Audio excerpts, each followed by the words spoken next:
Hello everyone, स्वागत है आपका हमारे चैनल स्टडी विद आलोक में। और फ्रेंड्स, आज हम डिस्कस करेंगे टीचिंग एप्टीट्यूड, जो कि जून 2019 का पेपर है नेट का। ठीक है, तो बहुत सारे बच्चे जो थे वो लगातार मैसेज कर रहे थे कि इस पे भी एक मतलब जो फर्स्ट पेपर वाला पार्ट है वो कहीं ना कहीं वीक पड़ जा रहा है। ठीक है, तो वहां से नंबरिंग कम आ रही थी लोगों को। तो लोग ये कह रहे थे कि अगर जैसे सोशियो वाला पार्ट तैयार हो गया है पूरा, मान के चलिए कि 2012 से लेकर के और अब तक के जितने भी पेपर हुए, ठीक है, वो सभी पेपर प्रीवियस ईयर के ऑथेंटिक आंसर की के साथ में चैनल पर अपलोड हैं। ठीक है, उसका बहुत अच्छा रिस्पांस भी रहा अब तक।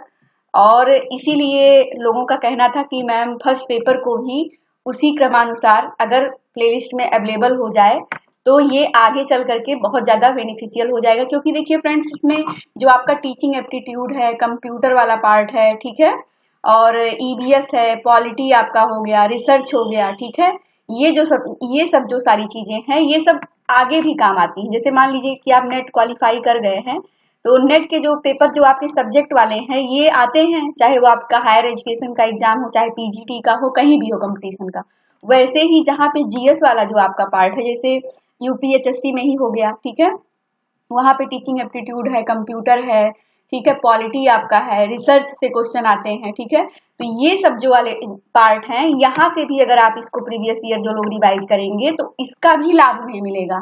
अभी तो इसका फीडबैक मतलब आया था, कुछ लेक्चर मैंने शूट किया था, लेकिन कुछ बीच में जो है समय अभाव था जिसके कारण नहीं शूट हो पाया। लेकिन अब ये लगातार, ठीक है, एक मुहिम चलेगी और आप लोग इसमें जुड़िए। क्योंकि देखिए फर्स्ट पेपर में अगर फर्स्ट पेपर अच्छे से तैयार नहीं रहता है तो लोगों के 15, 16, 18, 20 ही क्वेश्चन सही हो पाते हैं। ठीक है, तो जैसे आपने सोशियो वाला पूरा प्रीवियस ईयर अच्छे से तैयार किया हुआ है, तो अब कोई भी पेपर होता है तो आप लोग ये कहते हैं कि हाँ, हमें जो प्रीवियस है वो नहीं गलत होता है। ठीक है, तो आपका एक पकड़ बन गया है। वैसे ही फर्स्ट पेपर में भी ये जो टीचिंग वगैरह हो गया, कंप्यूटर हो गया, ये सब वही सब सारी चीजें रहती हैं। ठीक है, इसमें ज्यादा कोई चेंजिंग नहीं होता है, तो इसलिए ये भी सब आप लोग लर्न कर सकते हैं। ठीक है, तो ये भी अब लगातार, अब इसमें हमने क्या किया है कि जैसे जो आपका टीचिंग एप्टीट्यूड है ये हम पूरा अलग ही बना रहे हैं। ये नहीं कि पूरा एक पेपर, जैसे सोशियो वाला तो सोशियोलॉजी का ही पूरा था आपका, मान लीजिए 1 से 100 क्वेश्चन हो गया। ठीक है, ऐसे ही टीचिंग एप्टीट्यूड के जो जैसे जून 2019 में जितने भी इंपॉर्टेंट प्रश्न पूछे गए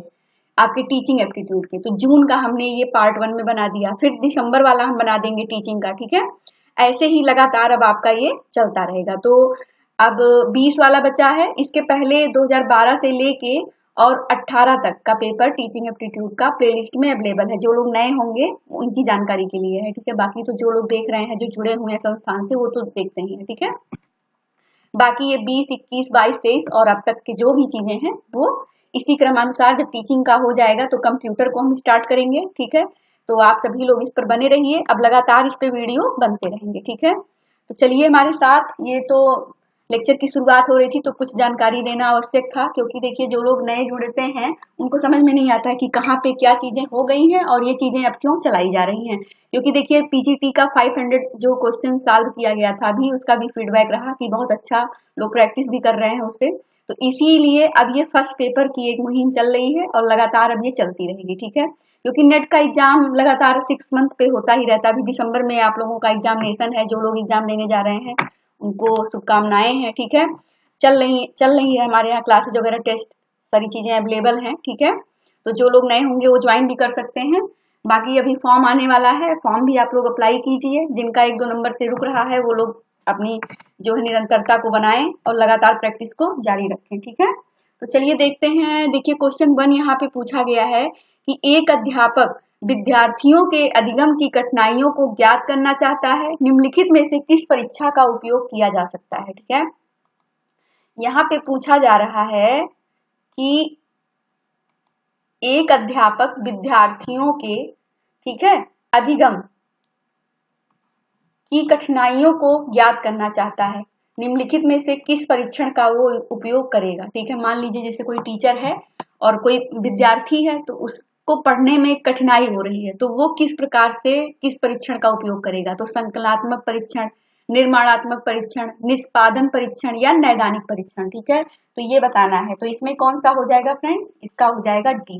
ठीक है, यानी नैदानिक परीक्षण, हम उसका निदान करेंगे। जैसे क्या होता है फ्रेंड्स, हम जो है यहाँ पे ऑफलाइन क्लास भी लेते हैं अपने यहाँ घर पे। हमारे यहाँ बच्चियां आती हैं पढ़ने, घर पे मैं ऑफलाइन पढ़ाती हूँ, ठीक है। तो उनको बड़ी वो जैसे मतलब गांव वगैरह से रिलेटेड बच्चे हैं, तो उतनी सुविधाएं उनके पास में नहीं है कि मतलब जैसे साइकिल वगैरह हो गया या मतलब कॉपी किताब हो गए, ठीक है।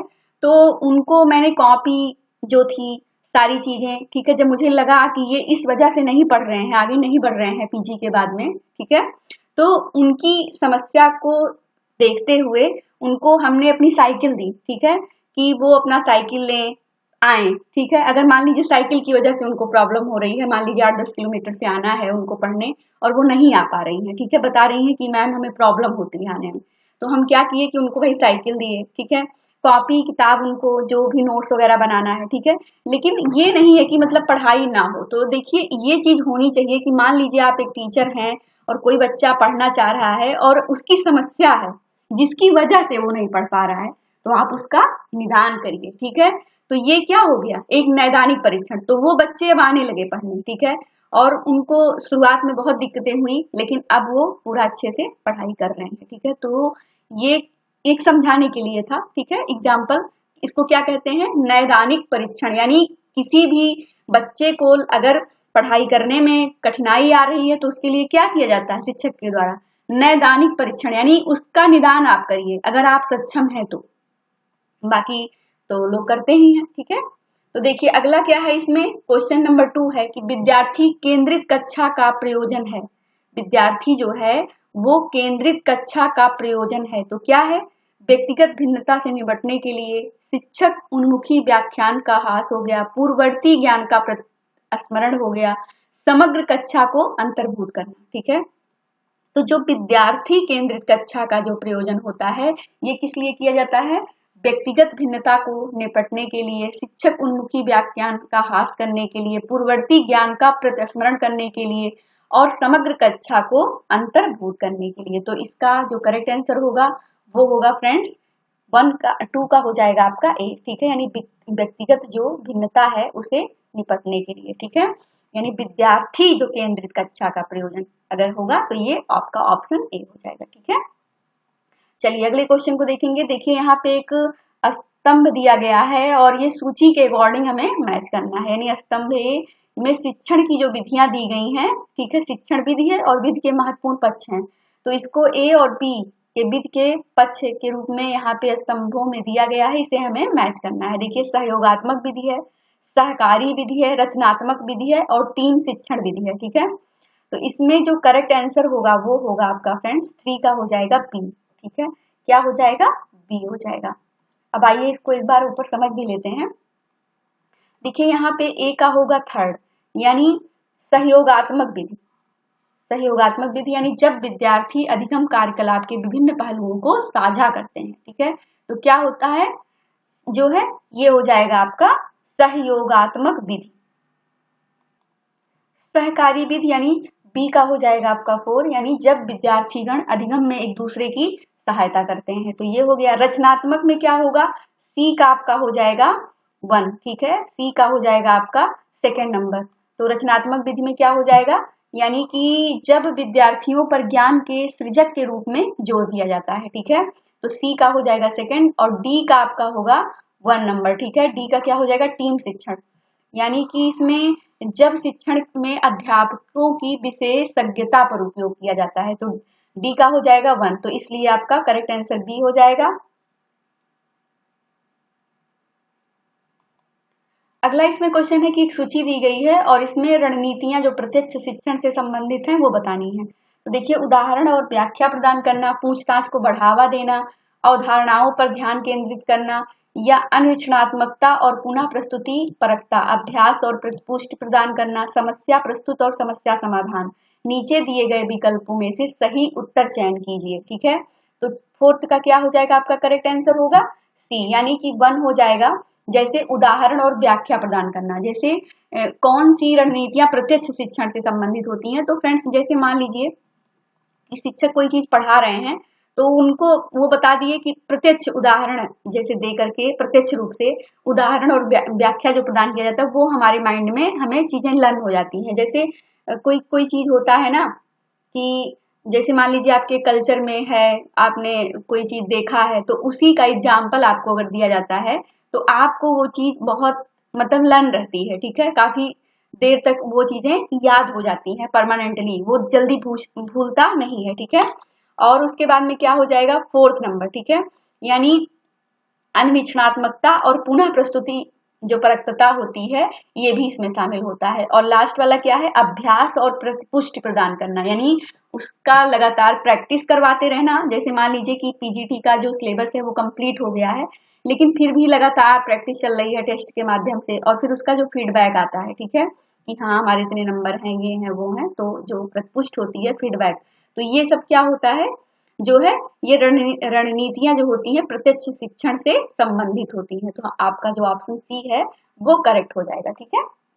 देखिए निम्नलिखित में से कौन सा अधिगम निष्पादन परीक्षण की का एक उदाहरण है, ठीक है, तो इसमें से कौन सा एक अधिकतम जो निष्पादन परीक्षण होता है उसका एक उदाहरण है। तो व्यक्तित्व परीक्षण, प्रक्षेड़ी व्यक्तित्व परीक्षण, अभिक्षमता परीक्षण, या रुचि और अभिवृत्ति मापनी। तो इसका क्या होगा फ्रेंड्स, इसका हो जाएगा अभिक्षमता परीक्षण, ठीक है। कौन सा अधिकतम निष्पादन परीक्षण का एक उदाहरण है, तो ये होता है अभिक्षमता परीक्षण। ऑप्शन सी हमारा करेक्ट आंसर हो जाएगा। अगला है इसमें फ्रेंड्स कि निम्नलिखित में से परीक्षण के किस प्रकार में एक विद्यार्थी के दूसरे विद्यार्थी के कार्य निष्पादन के साथ परस्पर तुलना की जाती है, ठीक है। तो कौन से में की जाती है फ्रेंड्स, ये की जाती है मानक संदर्भित जो परीक्षण होता है आपका, ठीक है। तो ऑप्शन डी हमारा करेक्ट आंसर हो जाएगा। अगला है इसमें देखिए क्वेश्चन 7 कि अध्ययन के दौरान अधिगमकर्ता की कौन सी विशेषताएं उसके परिप्रेक्ष्य को प्रभावित करेंगी।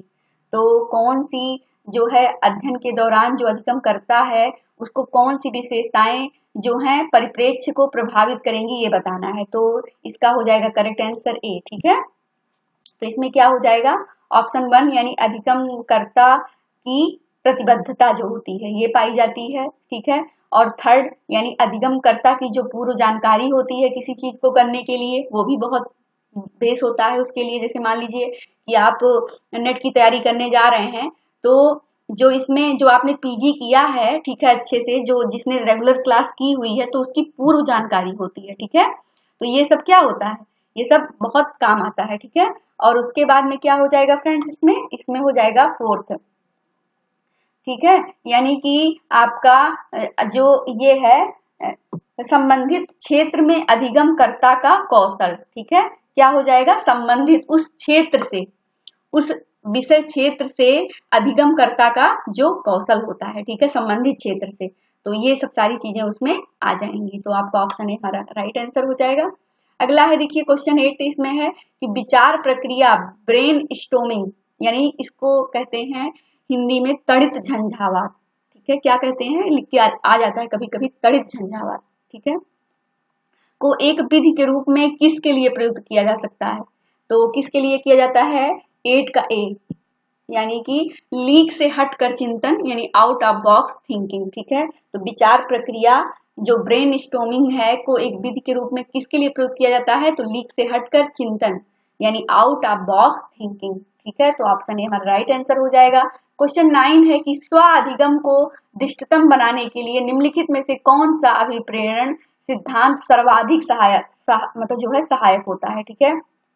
तो कौन सा होता है फ्रेंड्स, इसमें होता है सी, यानी सक्षमता की आवश्यकता को संतुष्ट करने के लिए संभावना प्रदान करना, ठीक है। तो स्व अधिगम को दृष्टिकम बनाने के लिए निम्नलिखित में से कौन सा अभिप्रेरण सिद्धांत सर्वाधिक सहायक होता है। तो कौन सा होता है, सक्षमता की आवश्यकता को संतुष्ट करने के लिए संभावना प्रदान करना। तो ऑप्शन सी आपका करेक्ट आंसर हो जाएगा।